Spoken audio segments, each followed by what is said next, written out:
இந்த தர்ஷினி பார்த்தீங்கன்னா, கடைசில இந்த மாரி கவுத்து விடுவா அப்படின்னு சொல்லிட்டு தான் வந்து எதிர்பார்த்துக்கிட்டு இருந்தோம். ஆனா, இந்த அளவுக்கு வந்து கவுத்து விடுவா அப்படின்னு சொல்லிட்டு யாருமே எதிர்பார்த்துக்க மாட்டீங்க. ஸோ, உண்மையிலேயே பார்த்தீங்கன்னா, அடுத்தடுத்து வந்து இந்த எதிர்நீச்சல் சீரியல்ல ரொம்பவே ட்விஸ்ட்டான விஷயங்கள் எல்லாமே வந்து போக போகுது. இந்த குடும்பத்துக்காக இந்த ஜனனி பார்த்தீங்கன்னா வந்து நாயா உழைச்சு, தேஞ்சு எதுக்கு இது யாருக்குமே இல்லாத கவலை வந்து இவளுக்கு மட்டும் வந்த மாதிரி போயிட்டு, நான் போயிட்டு தர்ஷினிய காப்பாத்தி கூட்டிட்டு வந்துருவேன் அப்படின்னு சொல்லிட்டு, தான் வயித்துல இருக்கிற குழந்தைய கூட வந்து கவனிக்காம எங்கெங்கேயோ போய் அலைஞ்சு திரிஞ்சு அவளை வந்து படாத பாடுபட்டு கஷ்டப்பட்டு தூக்கிட்டு வந்தா கடைசியில் இந்த தர்ஷினி வந்து போட்டா பாரு ஒரு போடு. இதுக்கெல்லாம் காரணம் வந்து இந்த ராவணன் தான் அப்படின்னு சொல்லிட்டு எது எப்படிங்க மனசாட்சியும் இல்லாமல் எப்படி இப்படிலாம் வந்து பேச தோணுது அப்படின்னே வந்து தெரியல. இதெல்லாம் பார்க்கும்போது உண்மையிலே நமக்கு தான் டென்ஷன் ஆகுது. ஆனால் அவங்களுக்குலாம் எந்த டென்ஷனும் கிடையாது. ஈஸியாக ஸ்கிரிப்டை வந்து முடிச்சுட்டு போய்கிட்டே இருப்பாங்க போல இருக்கு. என்னத்தை சொல்றது அப்படின்னே தெரியலைங்க. உண்மையில சொல்லணும் அப்படின்னா, அம்மா ஈஸ்வரி எப்படியோ அதே போல தான் மக வந்து தர்ஷினியும் வந்து இருக்கா. இதுல மட்டும் பொருத்தம் கொஞ்சம் கூட குறையவே இல்லைங்க. ஆரம்பத்துலேருந்தே பார்த்தீங்கன்னா, இந்த குடும்பம் நல்லா இருக்கணும். ஸோ அந்த ஆம்பளைங்கலாம் வந்து பொண்ணுங்கள இவ்ளோ தூரம் அடக்கி வந்து வச்சிருக்காங்களே அப்படிங்கிறதுக்காக தான் நம்ம ஜனனி தான் வந்து ஃபர்ஸ்ட் டைம் அதெல்லாமே வந்து எதிர்த்து அவங்க எல்லாருமே ஃப்ரீடமா இருக்கணும். அவங்களுமே இந்த வீட்ல சரிசமம் தான் அப்படிங்கிற எல்லாத்துக்காகவும் போராடியிருக்காங்க.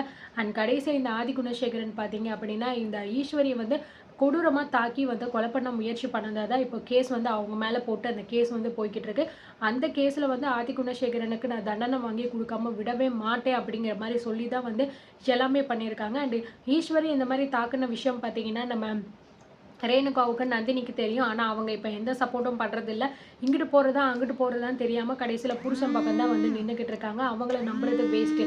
ஸோ, அதுக்கப்புறம் பார்த்தீங்க அப்படின்னா, இந்த மாதிரி ஈஸ்வரிய வந்து தாக்குனது விஷயம் வந்து பார்த்தீங்கன்னா, தர்ஷினிக்கு தான் வந்து கிளியரா தெரியும். தர்ஷினி தான் வந்து இந்த கேஸ்ல வந்து ஒரு முக்கியமான எவிடன்ஸ் அப்படின்னு நெனச்சு தான் வந்து தர்ஷினிய வந்து பார்த்தீங்கன்னா, தனியா வந்து கூப்பிடணும் அப்படின்னு சொல்லிட்டு வந்து ஜனனி, சக்தி 2 பேருமே வந்து கூப்ட்டுருப்பாங்க. அந்த நேரம் பார்த்து கரெக்ட்டா பிளான் பண்ணி இந்த ராவணன் வந்து தர்ஷினிய கடத்தி கொண்டு போய் எங்கெங்கேயோ வச்சு பத்தாததுக்கு வந்து தர்ஷினி கூட படிக்கிற அந்த சுவாமிநாதன் அப்படிங்கிற அந்த பையனையும் கூப்பிட்டு கடைசியில் அந்த பையனையும் வந்து சாவடிச்சுட்டாங்க. இது எல்லாமே வந்து நடந்து முடிஞ்சிச்சு. அண்ட் எவ்வளவோ போராட்டங்கள் எல்லாம் நடந்து முடிச்சு ஒரு வழியா வந்து கடைசி நேரத்துல இவங்க வந்து சரிடா எல்லா பிரச்சனையும் முடிஞ்சிச்சுடா. இப்ப நம்ம தர்ஷினிய வீட்டுக்கு கூட்டிட்டு போலாம் அப்படின்னு நினைக்கும்போது, விகே அப்படின்னு அந்த ஒரு கேரக்டர கொண்டு வந்தாங்க. அந்த ஆள் பார்த்தீங்க அப்படின்னா, தர்ஷினிய சுட போறேன்னு சொல்லிட்டு, பின்னாடி வந்த ராவணன் பார்த்தீங்கன்னா, கடைசியில விகேவ வந்து சுட்டு ஒரேடியா படுக்க வச்சுட்டாங்க. அண்ட் ஏதோ ஒரு வழியா பார்த்தீங்கன்னா, விகே செத்துட்டாரு அப்படின்னு நினைச்சுக்கிட்டு இருக்கிற நேரத்துல, இவங்க 2 பேருமே போயிட்டு விகேவ காப்பாத்தி ஒரு வழியா பொழைக்க வைக்கணும். அப்படிங்கிற மாரி வந்து விஷயங்கள் வந்து பண்ணிக்கிட்டு இருக்காங்க. ஸோ இந்த பக்கம் பார்த்தீங்கன்னா, லாஸ்ட் டைம்ல வந்து இந்த தர்ஷினிய காப்பாத்தி கூட்டிட்டு வந்தது மட்டும் தான் வந்து ராவணன். எனக்கு என்னமோ வந்து தர்ஷினி இப்படி மாத்தி பேசுறது வந்து பார்த்தீங்கன்னா, முன்னாடியே வந்து ராவணன் எல்லாத்தையுமே சொல்லியிருப்பானோ, ஏதாவது மிரட்டியிருப்பான். "நீ வந்து உண்மைய சொன்ன அப்படின்னா, நிச்சயமா உன் குடும்பத்தில இருக்கிற யாரையுமே நான் சும்மா விடமாட்டேன். முக்கியமா உன் சித்தி, சித்தப்பா, அதுக்கப்புறம் உங்க மாமா எல்லாரும் யாரா இருந்தாலும் சரி, எல்லாத்தையுமே வந்து நான் கொன்றுவேன்." அப்படிங்கிற மாரி மிரட்டியிருப்பேன். ஸோ அந்த மிரட்டலுக்கு பயந்து எந்த வாயும் பேசாம நம்ம தர்ஷினி பார்த்தீங்கன்னா, அமைதியா இருப்பான்னு நெனைக்கிறேன். ஏன்னா வந்ததுலேருந்தே பார்த்தீங்கன்னா, அவ வாய தொறக்கிறதே கிடையாது. உடம்பு சரியில்லாம இருக்கிற மாரியே வந்து அப்படியே பயங்கரமா பில்டப்லாம் குடுத்து நடிச்சுட்டு தான் இருக்கா. ஓரளவுக்கு தான் வந்து எல்லாமே வந்து இருக்கணும். கடத்தி கூட்டிட்டு வரும்போது கூட வந்து அவ இந்த அளவுக்குலாம் வந்து பிஹேவ் பண்ணல. நார்மலா தான் பேசிக்கிட்டு இருந்தா, நார்மலா தான் இருந்தா. ஆனா வீட்டுக்கு வந்ததுக்கு அப்புறம் தான் வந்து ரொம்ப ஓவரா வந்து நடிக்க ஆரம்பிச்சுட்டா. ஸோ அதிலேயே தெரியுது இவ பண்றது எல்லாமே ட்ராமா அப்படிங்கிற மாதிரி. ஸோ அதுக்கப்புறம் வந்து பார்த்தீங்கன்னா, நம்ம ஜனனி கிட்ட வந்து தர்ஷினி கிட்ட ஜனனி போயிட்டு பேச ட்ரை பண்ணும்போதெல்லாம், இந்த ஈஸ்வரி ஊடால வந்துருவாங்க. வந்துட்டு "நீ இப்ப எதுக்கு இங்க வந்து பேசுன? என் பொண்ண நிம்மதியாவே இருக்க விட மாட்டியா?" அப்படி இப்படின்னு பேசிட்டு ஜனனிய பேசவே விடாம வெளிய வந்து தொரத்தி விட்டுக்கிட்டு இருந்தாங்க. சரி, இப்போ ஃபைனலா வந்து ராவணன் யாரு? மதிவதனி வீட்டுக்கு வந்து ராவணன் வந்து பேசின பேச்சு எல்லாத்தையுமே வந்து பார்த்தீங்கன்னா, நம்ம ஜனனி வந்து கேட்டிருப்பாங்க. ஆனா உண்மையிலேயே சொல்லணும்னா, ராவணன் வந்து பக்கா கிரிமினல்ங்க. யாரு எங்க இருக்காங்க அப்படிங்கிறத கரெக்ட்டா கண்டுபிடிச்சுறாங்க.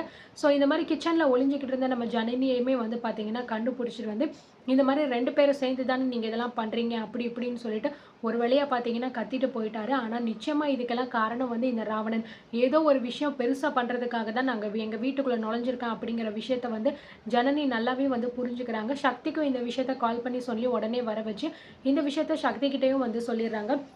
சரி அப்படின்னு சொல்லிட்டு நம்ம 2 பேரும் வீட்டுக்கு போவோம். ஏன்னா நிச்சயமா வந்து நமக்கு முன்னாடியே அந்த ஆள் அங்க போயிட்டு நம்மள பத்தி இல்லாதது பொல்லாததெல்லாம் சொல்லி வச்சிருப்பான். இதுக்கு நம்ம இன்னைக்கு ஒரு முடிவு கட்டியே ஆகணும் அப்படின்னு 2 பேருமே வீட்டுக்கு போம்போது, ஏற்கனவே ராவணன் வந்து இங்க என்னென்ன பில்டப் பண்ணி பேசணுமோ எல்லாத்தையும் பேசி வச்சுட்டு, அப்படியே நல்லவன் மாரி போயிட்டு பார்த்தீங்கன்னா, வீட்டு வாசல்ல வந்து உட்காந்துக்கிட்டு இருக்காங்க. இப்ப இவங்க 2 பேரும் வந்தோனே உள்ள எந்திரிச்சு வந்துட்டு, இந்த மாதிரி பார்த்தீங்க அப்படின்னா வந்து ஜனனிய வந்து பேச ஆரம்பிக்கிறாரு. பார்த்தீங்களா, நான் தான் சொன்னேன்ல அண்ணி உங்ககிட்ட. இவ வந்து என் பொண்டாட்டி கூட சேர்ந்துட்டு என்னென்ன பண்றா அப்படின்னு சொல்லிட்டு, அப்படிங்கிற மாரிலாம் வந்து அப்படியே நடிக்கிறாரு. ஸோ இதுக்கு மேல வந்து பொறுமையா வெயிட் பண்ண முடியாது. இதுக்கெல்லாம் ஒரே காரணம் வந்து தர்ஷினி தான். தர்ஷினி வந்து வாய தொறந்தா அப்படின்னா, என்ன ஏதுன்னு எல்லாமே தெரிஞ்சிரும் அப்படிங்கிற மாரி சொல்லும்போது, ஈஸ்வரி வந்து சொல்லிக்கிட்டு இருக்கா, "ஜனனி, ஜனனி கொஞ்சம் பொறுமையா இரு. எதுக்காக இப்ப நீ தேவையில்லாம வந்து அவள புடிச்சு இழுத்துக்கிட்டு இருக்க? அவளே உடம்பு சரியில்லாம இருக்கா" அப்படின்னு சொல்லும்போது, "அக்கா போதும் நிறுத்துங்கக்கா. இன்னும் எவ்வளோ நாள் தான் இதையே வந்து சொல்லிக்கிட்டு இருக்க போறீங்க? அவளுக்கு மட்டும் தான் வந்து எல்லா விஷயமுமே வந்து தெரியும். அவ வந்து வாய தொறந்து சொன்னா மட்டும் தான் இங்க எதுனாலும் வந்து நடக்கும். நீங்க என்னடான்னா எப்ப பார்த்தாலும் ஏதாவது சொல்லிக்கிட்டே இருக்கீங்க. இப்ப என்ன அவள ஏதாவது நம்ம என்ன அடிச்சு கொடுமையாப்படுத்த போறோம்? என்ன நடந்துச்சு அப்படிங்கிற விஷயத்த கொஞ்சம் வெளியில சொல்லுன்னு சொல்லி தானே வந்து சொல்லப் போறோம்" அப்படின்னு சொல்லும்போது, ஆதி குணசேகரன் வந்து, "இந்தாரும்மா இப்போ உனக்கு என்னதாம்மா பிரச்சனை? எதுக்காக தேவையில்லாம இங்க வந்துட்டு ஏதாவது பண்ணிக்கிட்டு இருக்கீங்க?" அப்படின்னு சொல்லும்போது, சக்தி சொல்றாரு, "நாங்க ஒண்ணும் அந்த மாரிலாம் எதுவுமே வந்து பண்ணல. இதோ நீங்க வீட்ல கொண்டு வந்து ஒருத்தன நிக்க வச்சிருக்கீங்களே, அவனால தான் இங்க எல்லா பிரச்சனையுமே வந்து நடக்குது. அது எதுவுமே உங்களுக்கு வந்து புரியாதே. நாங்க வாய தொறந்தாலே உங்களுக்கு ஏதாவது குத்தமா தான் இருக்குமா?" அப்படின்னு சக்தி கேட்கும்போது, "டேய் சக்தி ரொம்ப ஓவரா பேசிக்கிட்டு இருக்கடா நீனு" அப்படிங்கிற மாரி ஆதி குணசேகரன் வந்து சொல்றாரு. ஸோ உடனே பார்த்தீங்க அப்படின்னா, ஆதி குணசேகரன், "இப்ப என்ன? தர்ஷினி அவ வாயால வந்து எல்லாமே சொல்லிட்டா, நீங்க எல்லாம் அமைதியாயிருவீங்க. அவ்வளோதானே? டேய் கதிரு, நீ போயிட்டு தர்ஷினிய போய் கூட்டிட்டு வா" அப்படிங்கிற மாரி வந்து சொல்றாங்க. ஸோ உள்ள போயிட்டு பார்த்தீங்க அப்படின்னா, தர்ஷினிய வந்து வெளியில கூட்டிட்டு வர்றாங்க நம்ம கதிரு. வெளியில வந்தவுடனே வந்து தர்ஷினி நின்னுகிட்டு இருக்கா. உடனே பார்த்தீங்க அப்படின்னா வந்து தர்ஷினி கிட்ட கேட்குறாங்க நம்ம ஜனனி, "இங்க பாரு தர்ஷினி, நீங்க வந்து யாருக்குமே பயப்படணும் அப்படிங்கிற அவசியம்லாம் கிடையாது. தயவு செஞ்சு நீ வாய் தொறந்து உண்மை சொல்லு. அன்னைக்கு என்ன நடந்துச்சு? யார் உன்ன காப்பாத்துனா? அப்படிங்கிறத சொல்லு." அப்படின்னு சொல்லும்போது ராவணன் சொல்றான், "அவ தான் வந்து சொன்னாளே, அன்னைக்கு வந்து சுட்டது யாருன்னு எனக்கு தெரியல" அப்படின்னு சொல்லிட்டு. மறுபடியும் நீங்க எதுக்கு ஜனனி வந்து தர்ஷினிய போட்டு டார்ச்சர் பண்ணிக்கிட்டு இருக்கீங்க?" அப்படின்னு கேட்கும்போது, "அவளுக்கு சுட்டது தானே யாருன்னு தெரியாதுன்னு சொன்னா. ஆனா அவள யாரு கடத்துனது? எதுக்காக கடத்துனாங்க? அவ எங்க இருந்தா? யார் அவள காப்பாத்துனது? அப்படிங்கிற எல்லாமே அவளுக்கு தெரியும்ல. அந்த உண்மைய சொல்லட்டும்." அப்படிங்கிற மாரி வந்து சொல்றாங்க. ஸோ தர்ஷினி பக்கத்துல போயிட்டு, "இங்க பாரு தர்ஷினி, நீ யாருக்குமே பயப்படணும் அப்படிங்கிற அவசியம் இல்ல. அன்னைக்கு என்ன நடந்துச்சு? உன்ன யாரு காப்பாத்துனா? அப்படிங்கிற எல்லா விஷயத்தையும் நீ ஓப்பனா வந்து சொல்லு." அப்படின்னு சொல்லும்போது, எதுவுமே சொல்லாம தர்ஷினி ரொம்ப அமைதியாவே வந்து நின்னுகிட்டு இருக்கா. ஸோ ஈஸ்வரி சொல்றாங்க, "இங்க பாரு ஜனனி, நான் இப்பயும் சொல்றேன். நீ அவள போட்டு ரொம்பவே வந்து இது பண்ணிக்கிட்டு இருக்க. இதெல்லாம் வந்து சரின்னு சொல்லிட்டு தோணல. அவளே பாவம் உடம்பு சரியில்லாம இருக்கா. எதுக்காக அவள போட்டு இப்படி எல்லாருமே வந்து பேசி வந்து நீங்க எல்லாம் வந்து அவள கஷ்டப்படுத்திக்கிட்டு இருக்கீங்க?" அப்படின்னு சொல்லும்போது, "அண்ணி நீங்க கொஞ்சம் பொறுமையா இருங்க. தர்ஷினிக்கெல்லாம் எதுவுமே ஆகாது. அவ நல்லா தான் இருக்கா. அவளே வாய தொறந்து சொல்லட்டும். அததானே இங்க இருக்கிறவங்க எதிர்பார்க்குறாங்க. அவ சொல்லிட்டா, அதுக்கப்புறம் நீங்க என்ன பண்ணுவீங்க?" அப்படின்னு சொல்லிட்டு ஜனனிய பார்த்து கேட்கிறாரு. அவ சொல்லட்டும். அதுக்கப்புறம் என்ன பண்ணணும், பண்ணக்கூடாதுன்னு சொல்லிட்டு எங்களுக்கு தெரியும். நீங்க இதுல தலையிடணும் அப்படிங்கிற அவசியம் இல்ல அப்படின்னு சொல்லிட்டு வந்து சொல்லிடுறாங்க. சரி அப்படின்னு சொல்லிட்டு தர்ஷினிய பார்த்தீங்க அப்படின்னா, மென்னு முழுங்கி அப்படியே வந்து பேச வர்றாங்க.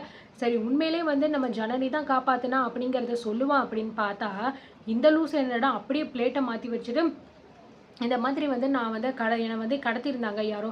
அவங்க கிட்ட இருந்து நீங்க வந்து என்ன காப்பாத்திட்டீங்க. அதுக்கு ரொம்ப தேங்க்ஸ் ராவணன் சார் அப்படின்னு சொல்லிட்டா.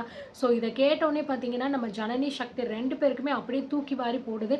என்னடா இவன் நம்ம தான் இவள வந்து இவள காப்பாத்தி எவ்வளவோ தூரத்துலேருந்து கஷ்டத்துலேருந்து கூட்டிட்டு வந்திருந்தா, நடந்த அத்தன விஷயமுமே வந்து பார்த்தீங்கன்னா, இந்த இந்த தர்ஷினி பிள்ளைக்கு நல்லாவே தெரியும். அப்படி தெரிஞ்சுமே வந்து இப்படி கேவலமா வந்து பிளேட்ட மாத்தி பேசுறாளே அப்படின்னு நினைச்சு பயங்கரமா ஷாக் ஆகி வந்து பார்த்தீங்கன்னா, இவங்க 2 பேரும் நின்னுகிட்டு இருக்காங்க. இந்த பக்கம் நம்ம ராவணன் பார்த்தீங்கன்னா, ஒரு ஒரு ஃபேக்கான சிரிப்பு, அதாவது வில்லன் சிரிப்பு மாரி சிரிச்சுக்கிட்டு இருக்காரு.